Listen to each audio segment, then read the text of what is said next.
Good morning, everybody. It's Miss Kristen here, and today we are going to learn all about Memorial Day. We're going to learn the history of Memorial Day, why do we celebrate it, what's it all about, and what does it have to do with our faith.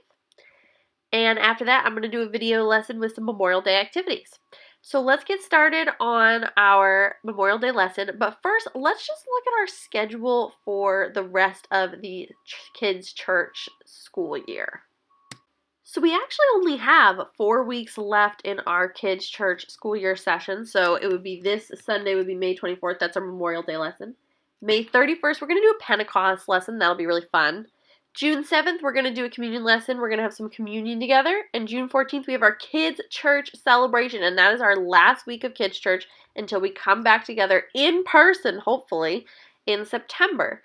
All right, and now let's get started on our Memorial Day lesson. So, what is Memorial Day? Well, Memorial Day is a day where we all get together and we celebrate the people who have died protecting our country and people who have served and are still living who have protected our country. A memorial is some type of structure or event that we use to remember something or someone. And so Memorial Day is basically a way to remember and thank everybody who has ever fought to keep our country safe. It all started with the Civil War, which, if you don't know what that is, it was a very terrible war in the 1800s in which the southern states of the United States and the northern states of the United States were at war with each other. Both sides lost a lot of people, and tons of families in the United States lost sons, fathers, brothers. And so everybody was memorializing their loved one on different days.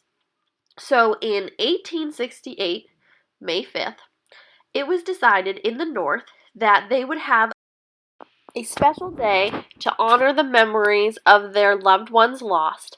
And this day was on May 30th, and it was called Decoration Day because people would decorate their homes or their outfits or whatnot with the red, white, and blue to symbolize the honoring of their war heroes. Now, in the South, they still separately celebrated the lives of their loved ones lost until 1971, when Decoration Day became a national holiday recognized by the federal government, and they changed the name to Memorial Day. And they changed the date from May 30th to the last Monday in the month of May. So that means that the date changes every single year.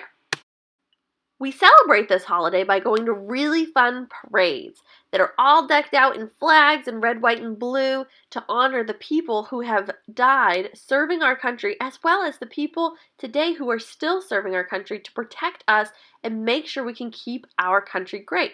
A lot of times people also celebrate by visiting cemeteries and visiting their loved ones who have passed or their ancestors, putting flowers at their grave, being thankful for all that our ancestors and our veterans have given us. And a lot of people even throw parties and have barbecues outside, and usually we get some nice Maine weather for Memorial Day. One thing that a lot of people used to do is wear a red poppy on their outfit to symbolize that they had a loved one lost in war. This tradition comes from a special poem that was written after World War I by a John McCrae, and it's called In Flanders Fields. And I'm going to read that to you right now.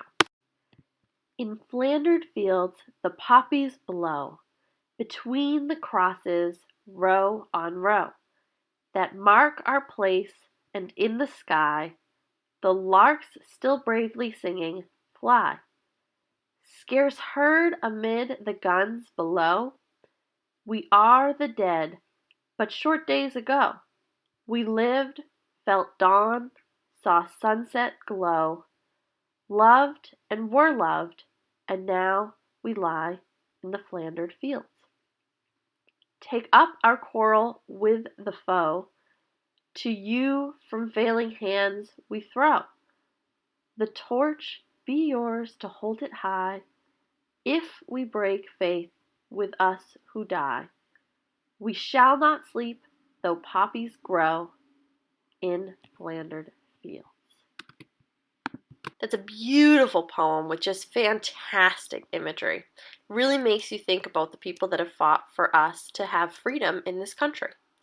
So even though Memorial Day is not a Christian holiday, as Christians, it is so important to pray for those who are no longer with us and those serving in active duty.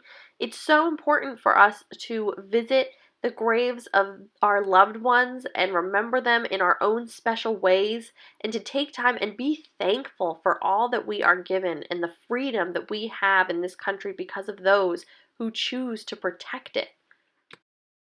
So with that being said, everybody, thank those who are fighting for us and who have fought for us, and have a great Memorial Day. I know it's going to look a little bit different this year, but I think we can still have a great time. I'm going to share another video soon that is going to show the different activities, crafts, treats, etc. that I'm going to be doing this Memorial Day. So be looking out for that, and have a great Memorial Day weekend, guys.